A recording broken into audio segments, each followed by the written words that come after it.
The Big Fight, sponsored by 666bet.com. This is James Hodder for IFL TV in association with Macklin's Gym Bar and 666bet. I'm at the big press conference today for Anthony Joshua versus Kevin Kingpin Johnson.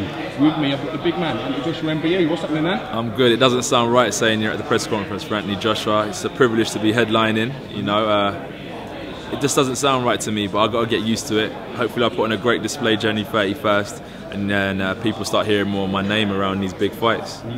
Perfect record, 10 fights, 10 KOs. Eddie Hearn now brings in a man that's never been stopped in his professional career. Looking at the names he's been with, the likes of Vitaly Klitschko couldn't stop him. It'd be a real big statement if you could go out on January the 31st and stop Kevin Kingpin Johnson, wouldn't it? Yeah, I'm in a win-win situation with the likes of Kevin Johnson, because this is the fight I need. When you look at Kevin Johnson's resume, he's experienced, he's been at that stage where he's been a prospect, he's built himself up to world championship level. I'm not saying Kevin Johnson is known as a winner because he's lost. When people say he hasn't been stopped, it's not that because he's knocked out everyone, it's the opposite, it's because he's been beaten. So Kevin Johnson doesn't have that same desire I still carry right now as a prospect, as a winner, someone who's beaten these guys in good fashion. So if I can be the person to do it, brilliant stuff. We move on, we look at the drawing board and we say, Anthony, brilliant stuff, where do we go from here? If I don't stop him, Anthony, brilliant stuff, get some rest. This is what you needed. You know, still some things to work on. It would have been great if you stopped him, but let's look at the video and this is why you didn't get the stoppage. And next fight, I'll learn from it and become a better man. So it's a win-win situation fighting Kevin.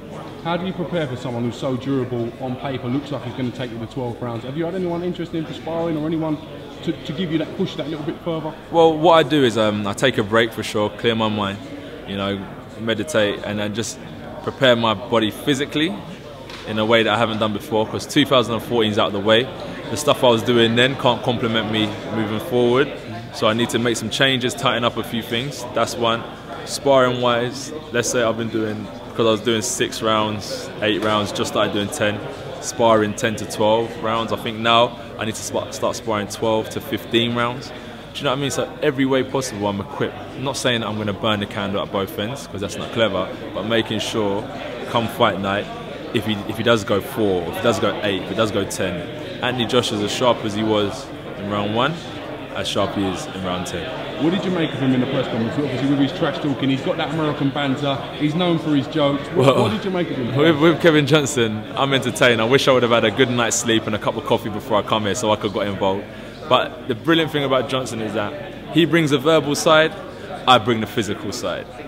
That's all I can really say on the matter. So he's doing his job. That's why he's here, because he just needs to sell the fight. That's Kevin Johnson's job. What I'm going to do is come out, be well prepared, keep my head down and get the job done at hand, and bring a great night of boxing, an entertaining night of boxing against someone who's durable, doesn't like to get hit, and do something that hopefully no one's ever seen before done to Kevin Johnson. Will you be taking him up on his bet to donate half of your purse if you fail to stop him to a charity of his choice? Well, the thing about the charity shout is that I'm involved in charities regardless. That's a valid point. What it is that I'm here for boxing. I'm not here to be betting purses and so on and so forth. If I wanted to do any gambling, I'll pop down Ladbrokes or 666bet, or I'll pop down the casino. Do you know where I'm coming from? I'm here for boxing. But one thing I take from that is that I know I'm in the big time now. When people start throwing that shout about betting your purse, you know you're in big time boxing. When I look at all press conferences, Eubanks, Saunders, these guys are always talking about betting their money. I've never had that before, so I know I'm stepping up in the world. What's been your favourite city that Eddie's took you to box for crowd reaction so far? You want me to be honest with you? 100% all the time. It's got to be London. I'm playing. Now, honestly, Scotland. Yeah, man, I need to get back there. I wish I boxed in Ireland. I don't get to experience that.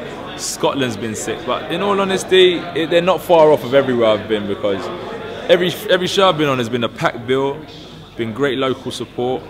You know, I've travelled different places, so I've met these people once or twice before, so it's been great. But Scotland, on the Richter scale, just sits at the top. Tyson Fury, Derek Chisora just gone on Saturday. What did you make of that fight, and do you think that Derek Chisora could be a potential opponent for yourself, if not Tyson Fury, in the future? Big respect to both of them. You know, it takes a man to step into the ring, regardless of my opinion, and I'm just going to state my opinion on this fight. Well, what I saw from Fury is someone who controlled Derek Chisora, I'll say, with ease. Didn't have to dig deep, didn't have to show much. And Derek Chisora is at a level where, as you're saying, would be a great fight for Anthony Joshua. where Tyson Fury controlled him with ease. So it shows that Tyson Fury is at a standard, and it shows that he might have a lot more put away in the locker, because if he had to dig deep, I'm sure he would have. Chisora just seemed that he lacked a bit of ambition. I don't know, maybe he's had a kid and his commitment's elsewhere at the minute, but that's just me looking from the outside. But it's tough, it's a tough sport, so credit to both of them. On an entertainment side, this is my only fact, is that it just wasn't entertaining and people weren't happy, and that's a fact, that's not an opinion. So, but stars make fights, you know, and maybe Tyson Fury's just got Chisora's number, but that's not the end of Chisora, you know. Anthony Joshua Chisora fight, you're going to see bags of ambition. He's going to come back and want to take my head off, and that's what I'm trying to say, is that don't judge a man from one performance.